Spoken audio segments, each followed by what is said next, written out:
Okay, so today I'm on Taylor, which is kind of fearful or spooky horse. He's spooky. This was the horse that was show horse, right? Bred to be jumpy, so they look good in the show arena. So with other horses you saw, he's quite good and relaxed by himself. Sometimes he's relaxed, and sometimes he's still spooky. I didn't expect it to be any other way because he was so spooky in the beginning. I figured this is going to take him a year to be a really good trail horse, okay? Alone, at least. Okay, so this is what I do with him. Today I tested him. I just lunged him yesterday, didn't ride him, and then I just got on and rode him today. Because I'm trying to test for the new owner so I can really tell her what to do. So, like I thought, he's jumpier because he didn't lunge. So lunging or round penning wears him out, takes the edge off, see him jump, and helps them to settle their brain.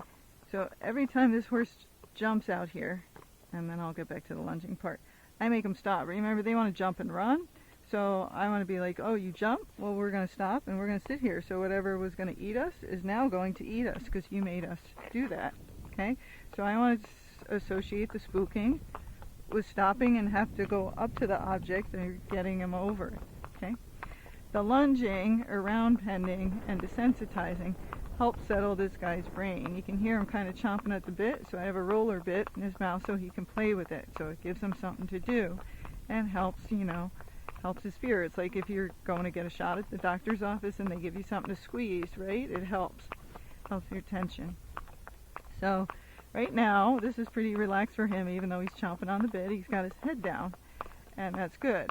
When he gets really scared, his head comes up and his eyes bug out of his head, so it's really easy for me to tell what he's spooking at. He's not afraid of trash cans, but today he is, because we're out here by ourselves, even though he's seen a bunch of trash cans and even smashed into them before and knocked them over. And that didn't seem to bother him. So today, if he spooked at a trash can, well, then we had to go up to it. Okay? He's not jumping at the cars or anything like that, which is passing me. He's just jumping at the air, because this is the first time he's been out this week. He had the weekend off, so this is the first time he's out this week by himself. And this is how he is. Okay? Now we just went to the bathroom. But it wasn't diarrhea. So if they go to the bathroom and it's diarrhea or it's shooting out their butt, they're petrified. If it's a little moist, they're scared, but it's not horrible. If it's pretty firm, well, they're not that scared. So they might be faking it. So we'll see. Okay? So this guy's more scared about the stuff he can't see. If he sees it as out in the open, he's pretty good. If it's behind bushes, be it a horse, dog, cat, lion, deer, he's pretty scared until he actually sees what it is. So he kind of jumps in place. So again, what I'm doing with him is I give him little jobs to do. And this is not because he's fast, but I might make him serpentine. If he gets scared, again, he jumps in place, which is okay. Or he tries to run away from it. He shoots forward. So what do? If he gets scared and he shoots forward, I stop him. So he thinks when he does that, then he has to stand there and actually look at the thing. But if you just stay calm and walk by, we don't have to stay there. So I'm trying to associate spooking with not something that's helping him get away from the object, but making him actually go up to the object. So let's go right by the trash can. So everything he looks at, everything he spooks at, I'm going to go up to if I can to help him to get over those things, unless it's going to eat us. So I first try to figure out the horse, what they do, what they spook, what they, and then I try to figure out how can I help them with it. So here's the dogs you guys see in every video. They're going to bark at us. He doesn't care about the barking dogs because he can see them. So he's totally fine. I could let my reins go, and he's totally fine. But if it's a deer hiding behind a tree up here, then he's going to spook. Okay? So to get a horse through this stuff, you gotta stay relaxed. My legs are totally relaxed. My butt's relaxed. He just jumped, but that's okay.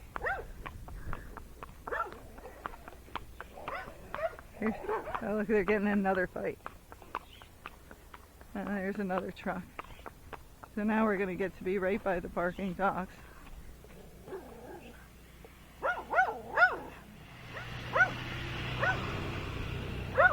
that's pretty scary, right? This is a good example. So he's brave enough to stand here while the truck's going by, but he jumped when the dogs got in a fight. So I'm like, well, if you jump, now we stand there. Now we're going to have a staring fight with the dog. You want to get him? Let's get him. Okay? So if you jump, it's just going to make it worse. Now the dog's going to jump on the fence. Whatever, hide behind your girlfriend there. So I'm just like, well, we'll stare at you too.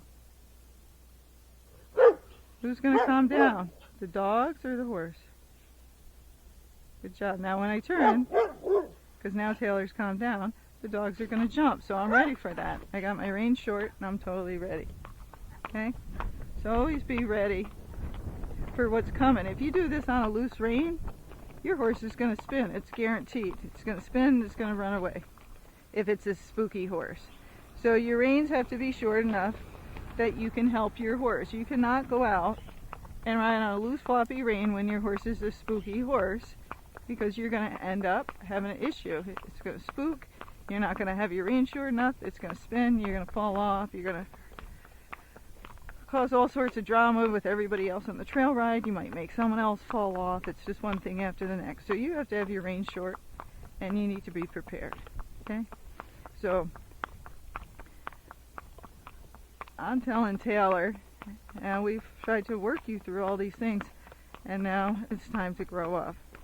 And we're going to keep going by these things over and over again until you get over it. And it might take months, it might take years, but that's how we're going to work on it. Okay? So same thing if he looked at these letters here, because some horses are afraid of white letters. Well, we'll just make them walk over it. Now, why are horses afraid of white letters? Who knows? Good job! But sometimes they are. So if they look at it, it just shows me it's one more thing they got to do. On the way out here, he looked at this bundle of fencing, so we made him go up to it. So now we're going to stop again, because you looked at it before, right? So why not look at it again? So if we make them stop and look at everything they're scared of, and they're smart enough, they'll be like, you know what, I think I'll just put my head down and keep myself focused, and if I'm scared, I'll just keep it all inside instead of spooking, because she just gives me more work when I do spook and jump, and that makes my situation worse. So again, each horse is different, so some I have to work them through it, but some stay spooky no matter how much you've prepared them. And then with those, again, it's the lunging, it's the desensitizing, getting their mind ready, and then doing this over and over again. Staying calm, riding with the right people, not riding with other spooky horses, because that's not going to help your horse at all. But if you're going to ride alone, which is the owner who's going to take him is going to ride alone, he's got to go alone. He's great, with other horses now, but now he's got to do this all alone, and this is the scariest ride for most of them, because even though I'm on the road, I'm not on the trail, there's all sorts of things that are kind of popping out or hiding behind the trees. Okay. And that's my talk on the spooky horse. And a couple things. So if I'm doing the same trail ride and the horse keeps spooking at the same thing, he wants to stop and stare at it every single time I go by. Do I do that? No. I do that in the beginning, and then again, it's time to grow up, and it's time to go. And so then what I do, if they start looking at something, like he looks at that blind horse every day we go by because he's behind trees, I just bump him with my legs, and I keep bumping him forward until we get past and he gets up there, and then he can check it out. But if I look at him every day, he stops and stares, and he doesn't get better, and it just scares him, then I'm not doing that anymore. Because some of these horses, again, like when I talked about the looky horse, you let him look all around, it scares him more. So he's spooking at something. Oh, that's the orange thing. Now he's seen this before. He's seen the camera. Okay, but he was going a little sideways, so I'm just like, well, then we'll just go slow by it. If you wanted to run away from it, then we'll just half halt and half halt and half halt.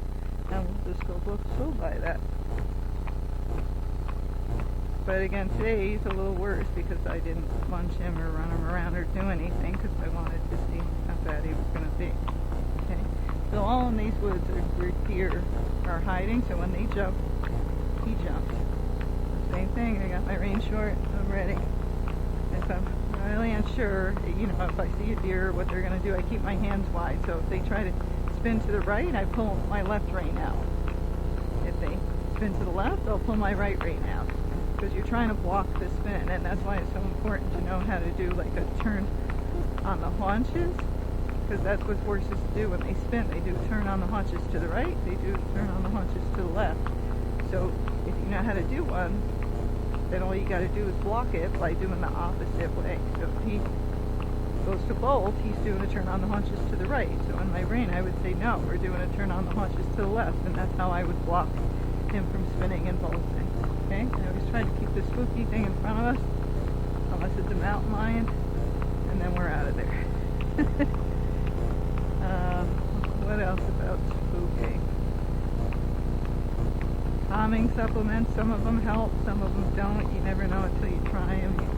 You have to try a bunch of different ones to see if it takes the edge off, but a lot of it's training. You can supplement them, but I've tried a lot of different stuff for people, and we've not found any miracles out there.